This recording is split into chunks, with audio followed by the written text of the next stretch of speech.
తెలుగు వారిని మెప్పించిన తమిళ దర్శకుల్లో కైలాసం బాలచందర్, అదేనండి, కె బాలచందర్ స్థానం ప్రత్యేకం. తన సమకాలిక దర్శకులు సైతం మెచ్చేలా చిత్రాలను రూపొందించి ప్రశంసలు పొందారు ఆయన చిత్రాల ద్వారా పరిచయమైన ఎందరో నటీనటులు, సాంకేతిక నిపుణులు తరువాతి రోజుల్లో తారాపథంలో జైత్రయాత్ర సాగించారు. మధ్యతరగతి జీవితాల్లోనే పలు కోణాలు ఆవిష్కరిస్తూ బాలచందర్ రూపొందించిన చిత్రం ప్రేక్షకుల్ని విశేషంగా ఆకట్టుకున్నాయి.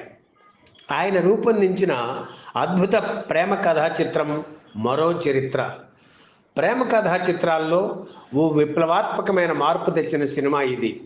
ఒక తమిళ అబ్బాయి, ఒక తెలుగు అమ్మాయి మధ్య జరిగే ఈ ప్రేమ కథను చూసి ప్రేక్షకులు పరవశించిపోయారు. నూనూగు మీసాల బాలుగా నటించిన కమల్ హాసన్, చిలిపితనం కలిగిన స్వప్నగా సరిత, యువ వితంతువుగా మాధవి పోషించిన పాత్రలు ప్రేక్షకులకి ఇప్పటికీ గుర్తే.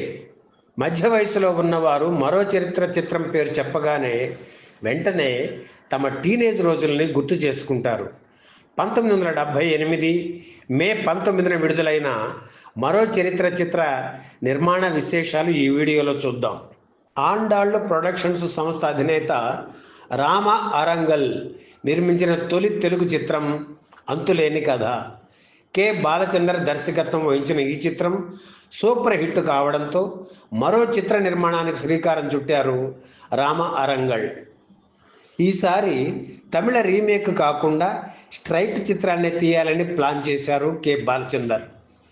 ఒక కొత్త ప్రేమ కథను తెలుగు ప్రేక్షకులకు అందించాలని అనుకున్నారు. అంతులేని కథ చిత్రానికి ఆచార్య ఆత్రేయ మాటలు రాశారు. అయితే స్క్రిప్ట్ సకాలానికి ఇవ్వక ఆయన పెట్టిన ఇబ్బందులు తట్టుకోలేక రచయితగా గణేష్ పాత్రను తీసుకున్నారు బాలచందర్. ఆయన దర్శకత్వ పర్యవేక్షణ, ఈరంకి శర్మ రూపొందించిన చిలకమ్మ చెప్పింది చిత్రానికి గణేష్ పాత్ర రచయిత. ఆయన ప్రతిభ గమనించిన బాలచందర్ మరో చరిత్ర సినిమాకు అవకాశం కల్పించారు. ఆ తర్వాత బాలచందర్ తీసిన పలు తెలుగు చిత్రాలకు రచయితగా గణేష్ పాత్ర కొనసాగారు. మరో చరిత్రలోని పాటలన్నీ ఆత్రేయతో రాయించారు బాలచందర్. బాలచందర్ దగ్గర అనంత్ అనే అసోసియేట్ డైరెక్టర్ ఉండేవారు. ఆయనకు ఎంతో సన్నిహితుడు కూడా. స్క్రిప్ట్ రచన ప్రారంభించే ముందు గణేష్ పాత్రకి అనంత్ కథ వినిపించారు. చాలా బాగుందని అభినందించి టైటిల్ ఏమనుకుంటున్నారు అని అడిగారు గణేష్ పాత్ర. మీరే చెప్పండి అన్నారు అనంత్. ఆ రోజుల్లోనే తను జ్యోతి మాసపత్రికలో సీరియల్గా రాసిన మరో ప్రేమ కథ టైటిల్ చక్కగా సరిపోతుందని అనిపించి అదే మాట చెప్పారు గణేష్ పాత్ర. ఇది మామూలు ప్రేమ కథ కాదు కదా, ఓ చరిత్ర అనే అర్థం రావాలి అన్నారు అనంత్. అయితే మరో ప్రేమ చరిత్ర అని పెడదాం అన్నారు గణేష్ పాత్ర. టైటిల్లో ప్రేమ అని ఉంటే ఇది ప్రేమ కథా చిత్రం అని ప్రేక్షకులకు ముందే తెలిసిపోతుందని నిర్మాత రామారంగల్ అభ్యంతరం చెప్పారు. చివరికి మరో చరిత్ర అనే టైటిల్ను ఓకే చేశారు. చిత్రంలో హీరోగా కమల్ హాసన్ను ఎంపిక చేశారు. ఆ వార్త చెప్పగానే హుషారుగా ఎగిరి గంతేయాల్సిన కమల్ హాసన్ నీరసంతో నీరు కారిపోయారు. ఎందుకంటే సరిగ్గా అదే సమయంలో దర్శకరత్న దాసరి కన్యాకుమారి చిత్రంలో కమల్ను హీరోగా తీసుకుంటున్నామంటూ కబురు చేశారు. తనకు జీవితాన్ని ఇచ్చిన బాలచందర్ను కాదని దాసరికి ఆ సినిమా ఎలా చేయడం? ఒకవేళ చేయనని చెబితే దాసరి ఆగ్రహిస్తే ఆయన కూడా పెద్ద దర్శకుడే కదా. అందుకే భయపడుతూనే దాసరి దగ్గరకు వెళ్ళారు కమల్ హాసన్. విషయం చెప్పగానే దాసరి భుజం తట్టి, వెరీ గుడ్, గురువుపై నీకున్న భక్తి నిజంగా అభినందించదగ్గది, హ్యాపీగా వెళ్ళి ఆ సినిమా చేసుకో అన్నారు దాసరి. మరో చరిత్రలో ఇద్దరు హీరోయిన్లు ఉన్నారు.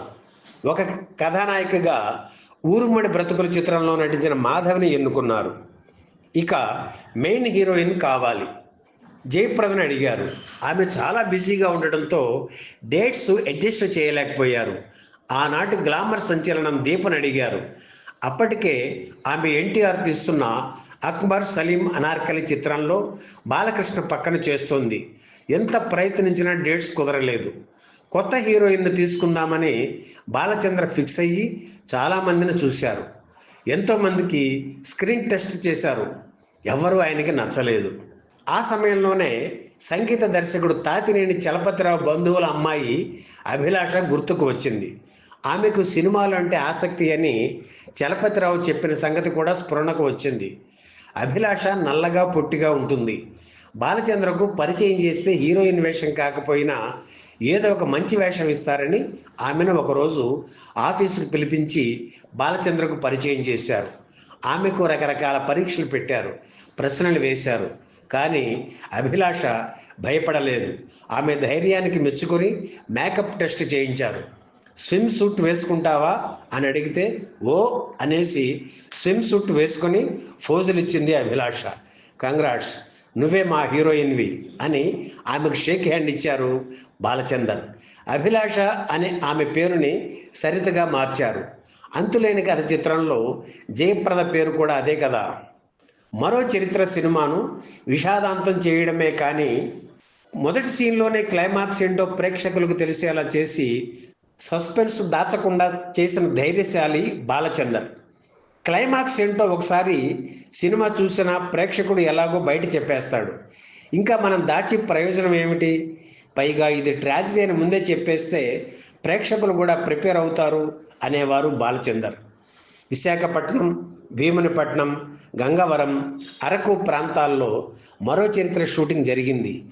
ఏ ముహూర్తాన బాలచందర్ విశాఖ అందాలను మరో చరిత్ర చిత్రం ద్వారా ప్రేక్షకులకు పరిచయం చేశారో కానీ అప్పటి నుంచి ఎన్నో చిత్రాల షూటింగ్స్ అక్కడ జరిగాయి, జరుగుతున్నాయి కూడా. మరో చరిత్ర షూటింగ్ నాటికి విశాఖ స్టీల్ ప్లాంట్ నిర్మాణం పూర్తి కాలేదు. ప్లాంట్ పైలాన్ దగ్గర హీరోయిన్లు నిల్చుని మన ప్రేమ ఎప్పుడు ఫలిస్తుంది అని హీరోయిన్ అడిగితే విశాఖలో స్టీల్ ప్లాంట్ పూర్తయినప్పుడు అని హీరో అంటాడు. ఇప్పుడు ఆ సినిమా చూస్తూ ఆ డైలాగ్ వింటే ఎంతో తమాషాగా అనిపిస్తుంది కదూ. మరో చరిత్ర చిత్రానికి ఆత్రేయ పాటలు, ఎంఎస్ విశ్వనాథన్ సంగీతం ప్రాణం. టీనేజ్ వయసులోకి ఆత్రేయ పరకాయ ప్రవేశం చేసి పాటలు రాశారా అనిపిస్తుంది. ఏ తీగ పువ్వును, 16 ఏళ్లకు నీలో నాలో చేసే చిలిపి పనులకు కోటి దండాలు, విధి చేయు వింతలన్నీ పాటలు ప్రేక్షకుల్ని ఎంతగానో ఆకట్టుకున్నాయి. తెలుగు సినిమా టైటిల్స్ ఉపయోగించి రాసిన కలసి ఉంటే కలదు సుఖము అనే పాట ప్రేక్షకులకు తమాషా అనుభవం. ఈ పాటలో బాలుతో పాటు వినిపించిన రమోలా స్వరం, ఆమె నవ్వు యూత్కి తెగ నచ్చేశాయి. అలాగే భలే భలే మగాడివోయ్ పాట కూడా. 1978 మే 19న విడుదలైన మరో చరిత్ర చిత్రం నిజంగానే చరిత్ర సృష్టించింది. పాటలైతే కుర్రకారుకి పాఠాల కంటే ఎక్కువయ్యాయి. తెలుగు వెర్షన్నే తమిళనాట కూడా విడుదల చేశారు. మద్రాసులోని సఫైర్ థియేటర్లో ఏకధాటిగా 556 రోజులు ఉదయం ఆటలుగా ఆడి 12 లక్షల రూపాయలకు పైగా వసూలు చేసింది. అడవిరాముడు చిత్రం తరువాత మద్రాసులో సింగిల్ థియేటర్లో అత్యధిక గ్రాస్ వసూలు చేసింది మరో చరిత్ర. ఒక తెలుగు సినిమా తమిళనాడు అంతటా విజయవంతంగా ప్రదర్శించడం నిజంగా రికార్డే.